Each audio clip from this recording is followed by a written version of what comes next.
Harwood. So I've done a little bit of digging around and I've discovered Ricky Grove. Fog comes in on little cat feet. Phil Rice. This is the best film that I've seen all year and maybe ever. Damien Valentine. Use the machinima, Luke.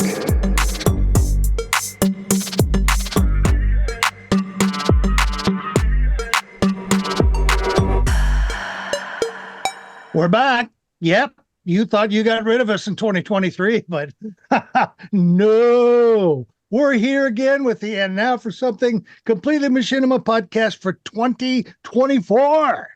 Yeah. Hey, guys. I'm here with my pals Phil Rice, Damien Valentine, and Tracy Harwood. I'm Hi. Ricky Grove. I'll be your MC here for this particular episode for January 2024.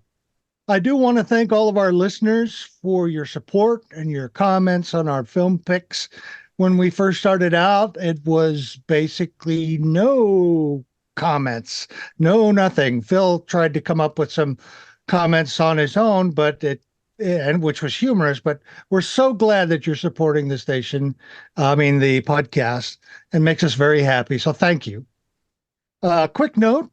And I hope you all had a great holiday season. One of the things I got, which I was really excited about, was a dedicated game laptop. I did quite a bit of research to come up with this because I couldn't afford an expensive one, and I didn't want to go with a cheap one. So the mid-range was usually the best. That's the sub $1,000 one, and I could afford that. So after a great deal of research, including some excellent advice from a YouTuber, Jared's Tech, Jerrods Tech, I purchased an Asus TUF F15, and it's a dedicated game laptop where I'll be doing some machinima work and also playing games. And of course, it plays Elden Ring perfectly. I'm looking to work my way through the Half-Life series again and try some new games. I'll be letting you know how it works. In fact, I'm actually streaming all of this on the laptop right now. It's just great. Everything works fine. It's just terrific. Asus is a really good company now for that. Okay, so on to my film pick. Now, as you all know, I've been talking about Elden Ring and playing Elden Ring ad nauseum. It's become a joke on the show. I passed 2,000 hours playing the game, which is pretty extraordinary. Now, ask yourself, well, how can you replay a game? Because obviously it takes, 60 hours, something like that, to complete the game? So obviously a lot of it's replaying. Part of it is that there are 10 to 12 starting classes. Each of them have different skills. So you can try combinations of different skills and create different builds, what they call builds. And because the From Software games are so hard, and they are very hard. In fact, I think my first playthrough, it took me probably 40 plus times to beat the final boss. It's the kind of thing where they actually have rage videos, Elden Ring rage videos, where people are taking the keyboard and smashing their heads into it because it's so rageful. But I decided that I wanted to share with you this week the community of content creators who use machinima to guide people in playing Elden Ring guides. Now, I think you can break those down into three major variations. The first variation is the complete playthrough. They're episodic guides to every part of the game. Probably the big star of this is a guy named Fighting Cowboy. He is a master of that kind of content because he plays smartly. He doesn't do a lot of tricks, and his comments are funny and very smart.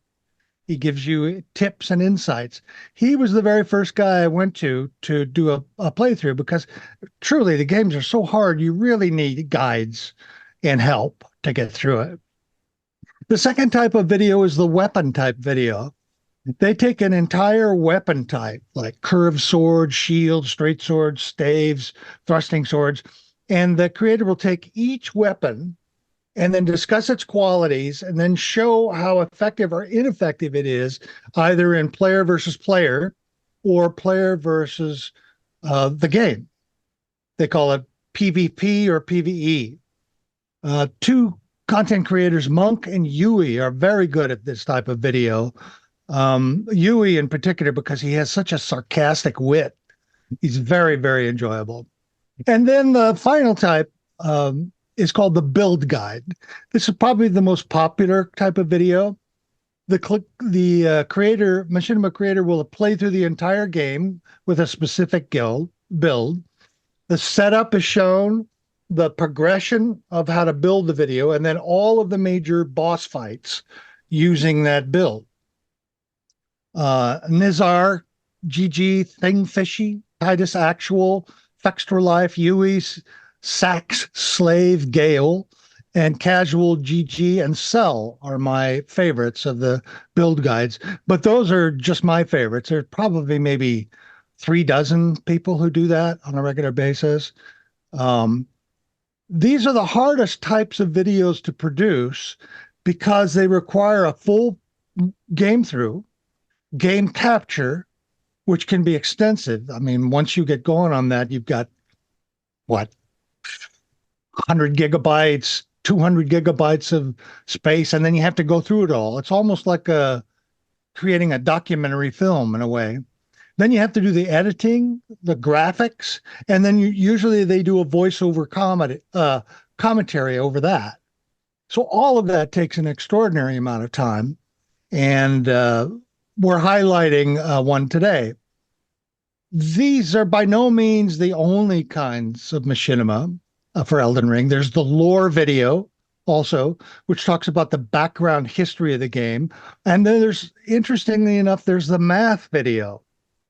A guy named Krite is an expert at this, where a mathematical breakdown of certain type of game mechanics and weapons is explained in detail. And I mean detail. These fellows know what they're talking about. And they're very useful, but they can be really hard to understand because they're really basically going through the math. Another type of game content for this, and it's the last one I'll talk about, there's a lot of them, is the no-hit and challenge run. The no-hit run is where you play through the entire game without getting hit once by anything in the game. That is an absolutely astonishing feat. And there's nobody better than a guy named Gino Machino. He often keeps a running chat going on with hundreds of people he will comment. Well, he's a Canadian guy. He will comment while he's playing. He will also ask questions about what to do at a certain place, and the chat community will give him the answer. So they're very exciting to see. He did the most astonishing video. There are 7 games that From Software created in the Dark Souls series. He did a no-hit run of every single game in order. Now, the challenge of being not hit by anything for 7 full games is just beyond my ability to comprehend. It's extraordinary. Well, anyway, that's the introduction to it, and I want to talk about my choice. Nizar GG is my favorite of them. He's a machinima filmmaker. He's got 181 subscribers. He focuses on Elden Ring, but he also does Baldur's Gate, Hogwarts Legacy, Valheim, Cyberpunk, and of course, the big old Elden Ring. He has over 453 videos. There's so many to choose from. I chose, I think, a good example of his style. He tends to do build guides, but he will also branch out into skill videos and best weapons. I have dozens of videos that Nizar created and have played through the entire game with. What I like and admire about his work is his creativity, his narration, and his video editing skills. He has a slightly tongue-in-cheek voiceover, a little bit on the sarcastic times, sometimes scatological, and his builds are excellent. He frequently will use Elden Ring lore to create a background and a name for his specific kind of build. So he actually creates not just a build, but a character. For example, he's got the Grim Reaper build, the Death Mage, the Evil Spirit build. One of my favorites of his videos is how to beat Elden Ring as a weird, mysterious alien, which I thought which is actually a really great video. My choice for the video that I want, that is an exemplar of his, is the strongest dex build you will ever see. How to get OP early. Now, OP is short for overpowered. Dexterity builds are very fast and fun to play. I love his dramatic opening and fun narration. The build is just aces. It's just perfect. If you follow his build, you'll play through the entire game and have a great deal of fun. So before I bring it over to you, I wanted to mention just briefly another build creator that I love a lot is Thingfishy. He's got over 43,000 subscribers, 85 videos. His skill is being able to combine great builds with incredibly good production values. His editing is excellent. His voiceovers are low key. His use of music is very funny. Unlike Nizar, who is somewhat, somewhat large, Thingfishy is a low key, much more low key. He's a very high level player though, and sometimes it's hard to recreate his builds because he's so good. My choice was the how to make a 20 best strength builds. So that's my introduction to this particular video. I hope you guys like it, and I'm really anxious to hear what you have to say. Yeah, I watched both of the videos, and it's interesting to see the contrast, the two different styles of the people making them. I'm going to talk more about the strongest dex build though, because that was the main focus. Yeah. I thought it was very entertaining, and it shows a lot of the game world as well. So I've never played Elden Ring, so this is a great way to see parts of the game. And if I was going to buy the game, which I keep thinking about it, because every time you talk about it, I get intrigued. I thought, I know it's a very challenging kind of game. So watching videos like this is a great way to think, well, I don't want to be discouraged playing it because I want to enjoy the experience, even though it's exactly challenging. So something like this is very helpful to get the most out of playing the game. And you're right, it takes a lot of time, because not just the production of the video, these people have to learn the game so well to actually know what they're talking about. I mean, you could put together a video and talk absolute rubbish, and then it's all wrong. But watching this, you get the idea that both of these videos actually, they know exactly what they're talking about, and what they're presenting is meant to be very helpful to people who want to learn more about the game and to do better at the game. And Yep. I think both of them do an excellent job to that. So it's both very well put together, and both very, very entertaining. I debated with myself, I debated with myself whether I should choose an Elden Ring build guide type of video, because I thought, is it really machinima? And I thought, yes, it is. They're recording gameplay. I would put this in a subset of Let's Play, maybe. Yeah. Yeah. I agree with you. And I when I was looking at these, I was thinking, I see these as slightly different, two picks that are actually doing something a little bit different. The first one, the strongest dex build, to me, this was both a Let's Play and a masterclass in building a character for sort of playing and finishing the game. And I thought it was showing a really interesting approach to the build, with the point of sort of generating this kind of ultimate overpowering character. Which, these are terms I haven't really kind of thought about so much, but I guess I should have done, really. But what I liked about this first one is the way that he explored the character and the weapons, their strengths and weaknesses, and the different combinations that he was showing, as well as weaving into it the lore associated with how to maximize the impact of what he was doing through his progress across the level or across the game. And I kind of, as I was thinking about it, I was thinking, my God, this guy must have spent thousands. I mean, it's really interesting to hear you say 2,000 hours, but I bet this guy has spent many thousands of hours in this game to achieve that.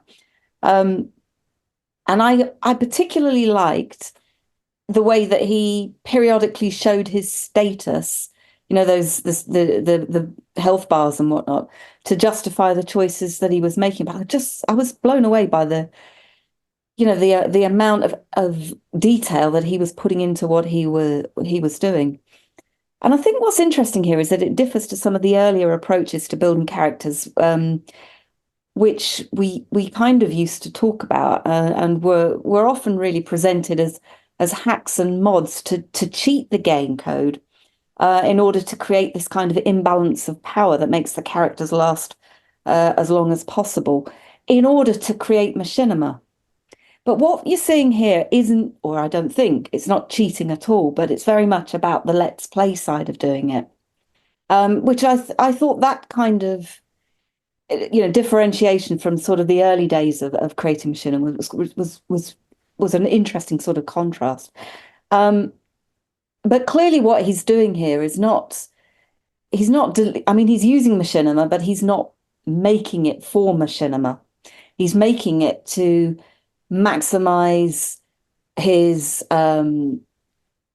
impact in terms of the gameplay and illustrate the experience that he's got in doing this. And there's clearly a need for this kind of guidance, because the more you kind of look at the comments that people make about Elden Ring, the more you realize how difficult it is and how frustrated players are getting with it. So it's really no surprise that you see a lot of this kind of content emerge, these kind of sort of let's play masterclass speedrun type examples that just give people a bit more hope on how to actually deliver it. But I wonder who the actual target audience for this is, given what it is and given what the difficulty level of this game is actually.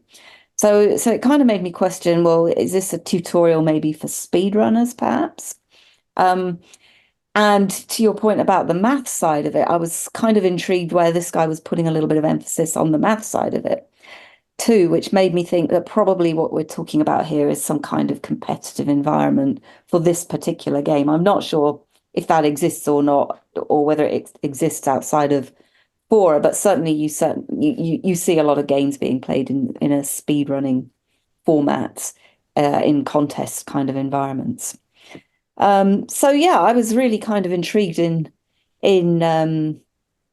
what he was doing, and I guess what you would say, or what you could say, is that it would be particularly useful if you were going to use Elden Ring as a storytelling environment, to actually use these kinds of tutorial type things to get through the game.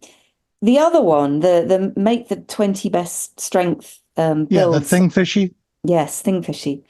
To me, this one was a better edited film. I like this guy's style a lot more. It was more of a classic Let's Play style than the other one.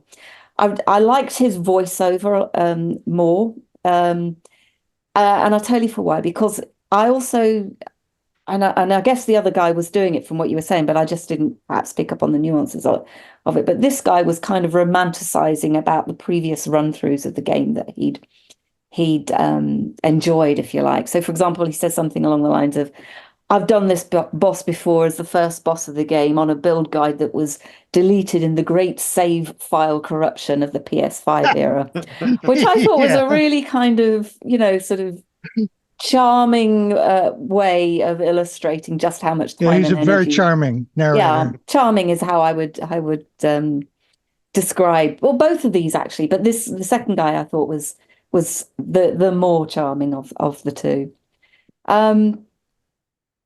So I guess those are my thoughts really. I mean, I hadn't really thought about the significance of creating these overpowering character builds and what that might mean for the machinima world as such. But without doubt, without having to, having folks show you how you might be able to do it, I dare say there'll be a lot of people that would drop out of this community, which would be a great shame because it's clearly, the detail in it and the extent of the characterization and the story arcs, if you like, is pretty astonishing.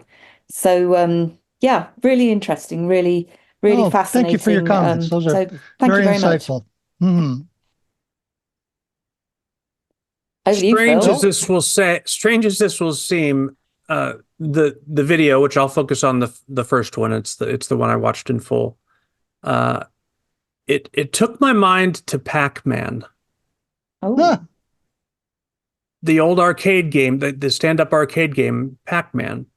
So we're talking, early 1980s. There were people who made a conquest of that game, of figuring it out. There was a pattern or a series of patterns that you could follow. And because the game didn't have a whole lot of random number generation going on, you could follow the same pattern and dominate this game. But this is the 1980s, so there's no internet, there's no Usenet, there's nothing like that. So they ended up publishing books. And there was a book, and I actually bought it when I was a teenager. That was basically this guide to Pac-Man of what someone had figured out all these patterns, and it was whoever the world champion Pac-Man player was, whatever his name was, had been involved in making this book and conveying that information to others so that they could dominate this game. Now, that's a very simplistic example, but what it made me think about was there's always been a challenge with difficult games. And then, how do you conquer those? And Pac-Man was not a difficult game per se. I mean, I guess it was if it was really important to you to eat as many dots as you could.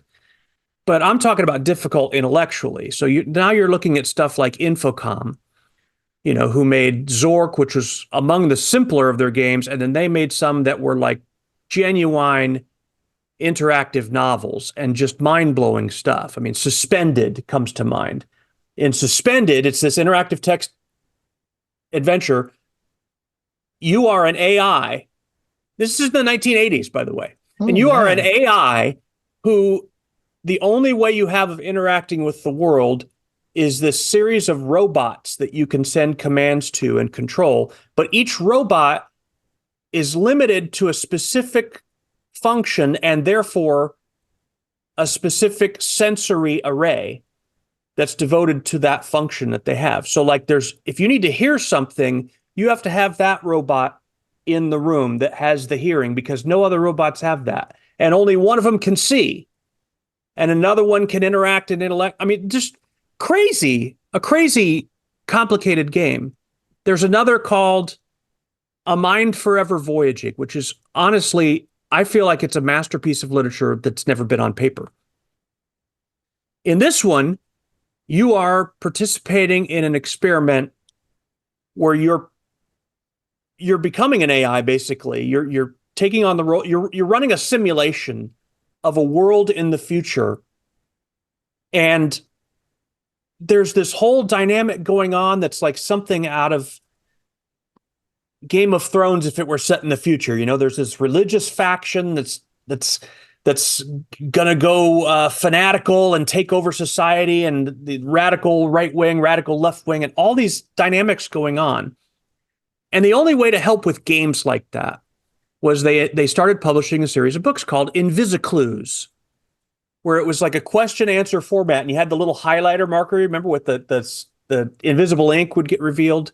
Yeah. That if you wanted answers to how to do this or how do you solve this, you could reveal it gradually and thereby come to conquer it. So pre-internet, it was really weird to try and help people cope with complex games. And I think that there was a ceiling on how complicated a game could be and not just make everybody say, forget it.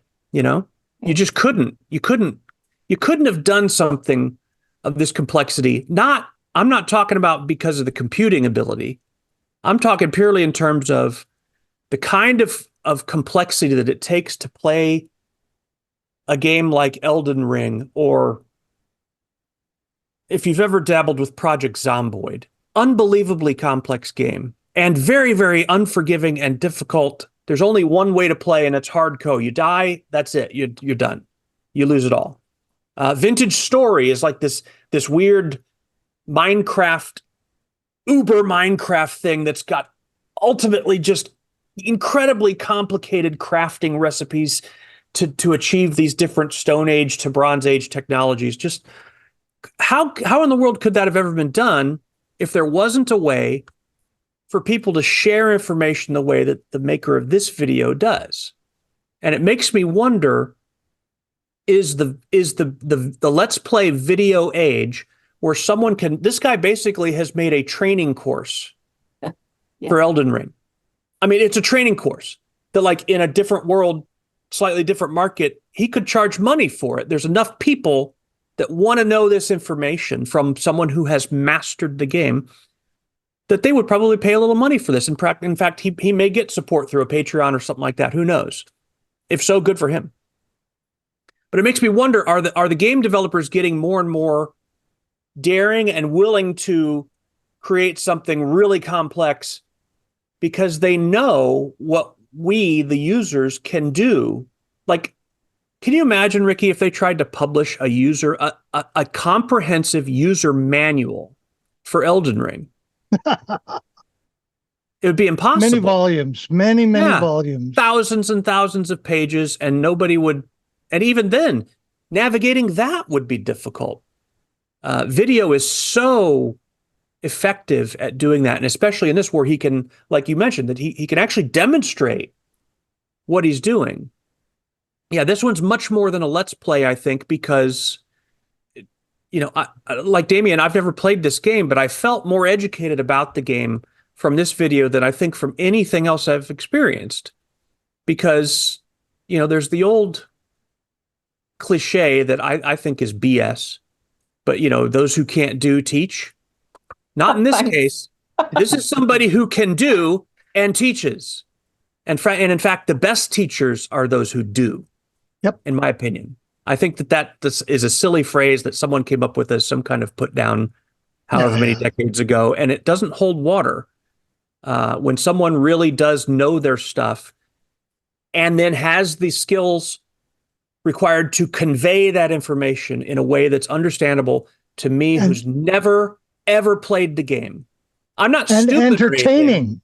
Entertaining. It's engaging and entertaining. And I still don't have any interest in playing the game, but I was very entertained and interested in this video because I really respect the achievement that is Elden Ring. I like that some game developers are really forging new ground in terms of storytelling. Because there's been absolutely amazing, masterful, maybe never to be exceeded things done in the world of written literature. There's been amazing things done in cinema.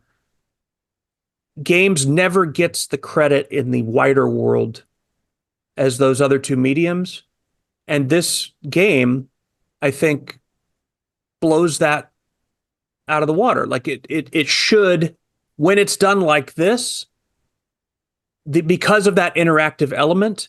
And then there's this whole kind of meta world that emerges around a game like this, where the players themselves are learning things, in some cases, things that even the developers didn't know. Those happy accidents of the way things happen and stuff. What an amazing time to be involved in games, in creating games when you're able to do stuff like this. So yeah, all of that is what lifted, more so than any aspect of, is this the most interesting machinima pick we've ever had? No. No, does it have any narrative elements that really, that's what really livens me up, No. But recognizing this for what it is, it's amazing.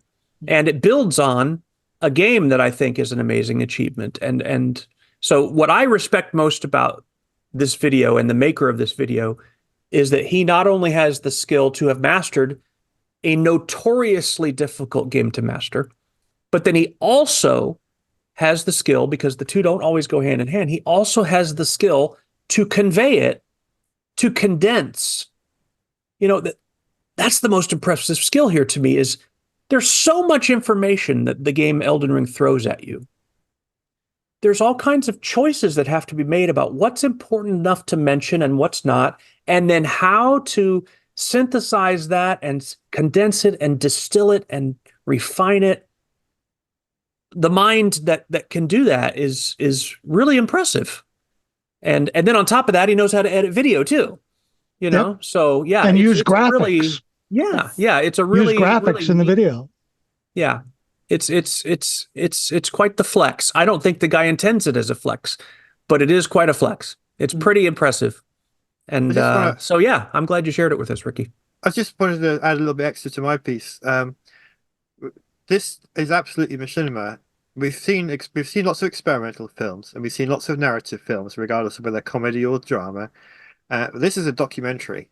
It's a documentary about the game, and that absolutely counts as machinima. I mean, if you're doing live action, you see live action movies, you see reality TV, you see comedy shows, you see the news. It's all live action video or documentaries, and this is no different.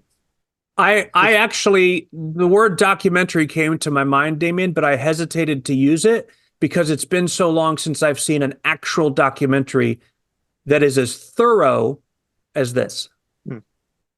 So much the world of documentary filmmakers has kind of been overrun by agenda-driven filmmaking. I'm out to make a point. I'm out to sell an idea, sell an ideology. This is what documentary should be, and yeah, it's just, I know enough about Elden Ring to know how complicated this game is, and to know that I probably don't have the patience to invest in mastering it manually from diving into it. So this is the best education that someone like me could get about this, and I can only imagine how much more valuable it is to someone who's playing the game, especially early on, and just trying to get their bearings. Like he titles the series Ultimate Warrior Guide. It really is. It's living up to that ultimate word in terms of its thoroughness and its clarity, and it's just well produced. And the fact that Ricky, you mentioned that there's dozens of people doing this stuff. That's amazing. Yeah, I think you're wise not to try to play Elden Ring, because if it caught your fancy, pretty much everything else that you're doing is going to go on hold. Yeah. So you're very wise to do that, because it's such interesting. Well, those are marvelous comments. Thank you. And that little background on the history of learning difficult games was very interesting and useful. I didn't know half of those games, but you're right. You use these guides, and I think the user base is broader than what you were suggesting, Tracy. I think beginners can use one of these guides just as well. Do you think? And also veteran players who are looking to play the game in a different way, can use these as well. And you can use them in different ways. You can watch the whole video and then write down the pieces. You can put your laptop next to where you're playing the game, play it through, and then play that section of it. There's all kinds of different ways to do it. But the fact that Elden Ring has such an extraordinary range of possibilities and places and characters is a tribute to how good the game actually is, I think. No doubt. And well worth the 2,000 hours I played in it. Even now I'm starting a new build and I'm so excited about it. It's so much fun. And then you develop your own little bits and pieces that you discovered that none of the other guys have mentioned, that are just your little things, your little shortcuts. It's so exciting. Very interesting. Well, I'm glad you guys liked it. You're right. It doesn't quite have the drama that a fully detailed dramatic presentation would, or the humor. But for what they are, as you pointed out, Phil, they're really excellent. And I would highly advise you to use Nizar GG or Thing Fishy as your guide. We'll put a link to these two gentlemen and a few others on our show notes for it. Also, if you have comments and you'd like to let us know or tell us that we don't know what we're talking about or that you agree, send your comments to talk@completelymachinima.com. And also our main site, completelymachinima.com, will have all of our show notes. Thank you, Tracy, for doing that. They'll have a list of links and all kinds of things there. Well, thank you guys for talking about this and being patient with me talking about Elden Ring all the time. I really like that. So happy New Year to everybody. And that's it for the show this week. Stay tuned for next week's show, which is a pretty good one. So we'll be back next week. We'll see you now. Bye-bye. Bye-bye. Bye-bye.